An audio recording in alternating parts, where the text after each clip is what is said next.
తెలంగాణలో గోదావరి నీటిపై మాటల యుద్ధం జరుగుతోంది. కాళేశ్వరం ప్రాజెక్టును అడ్డుపెట్టుకుని రైతుల జీవితాలతో ఆడుకోవద్దని అన్నారు బీజేపీ ఎంపీ ఈటెల. నీటిని లిఫ్ట్ చేయాలని డిమాండ్ చేశారు. కాళేశ్వరం కట్టిన గత బీఆర్ఎస్ ప్రభుత్వంలో ఈటెల కూడా మంత్రిగా ఉన్నారంటూ కౌంటర్ ఇచ్చారు టీపీసీసీ చీఫ్ మహేష్ గౌడ్. ఈటెల వ్యాఖ్యలు బీఆర్ఎస్కు మద్దతు తెలిపినట్టే ఉందన్నారు. కాళేశ్వరం ప్రాజెక్టు కొన్ని వందల టీఎంసీల రిజర్వాయర్లు, కొన్ని వందల కిలోమీటర్ల పైప్ లైన్లు, కొన్ని వందల కిలోమీటర్ల కాలువలు, పదుల సంఖ్యలో టన్నల్స్, మోటార్లు, పంపులు, కొన్ని పెద్ద పెద్ద టవర్లు, ఎలక్ట్రిసిటీ టవర్లు, పెద్ద పెద్ద లైన్లు అనేకం ఉన్నాయి కదా. దాన్ని వాడుకోరాదు, నువ్వు బదనం చేసి కానీ వాడుకోరాదు. ఇంకా నీళ్లు పోతున్నాయి ఆ కళ్ళ ముందు, దుఃఖం వస్తుంది, 1,00,000 కుషకులు పోతుంది, తీసుకురా అంటున్నాం. తీసుకురావడానికి అడ్డంకులు ఉన్నాయని చెప్పమంటున్నాం.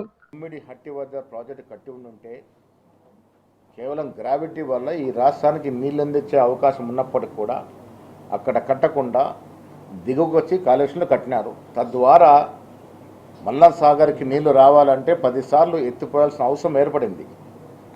అధిక కరెంటు, అధిక వ్యయం, దీనన్నిటి వల్ల ఈ రాష్ట్రం అప్పుల పాలైంది. అదే ఈటెల రాజేందర్ గారు కూడా అక్కడ ఫైనాన్స్ మినిస్టర్గా చేసినారు. ఈ తప్పిదాలన్నీ జరిగినప్పుడు వీరు ఆ ప్రభుత్వంలో భాగస్వామ్యులు ఉన్నారు. ఇవాళ మాట్లాడుతుంటే మరి బీజేపీ ఉన్నట్టు ఈటెల రాజేందర్ గారు మాట్లాడుతూ ఉంటే టీఆర్ఎస్కి మద్దతు పలికినట్టు కనబడతా ఉంది.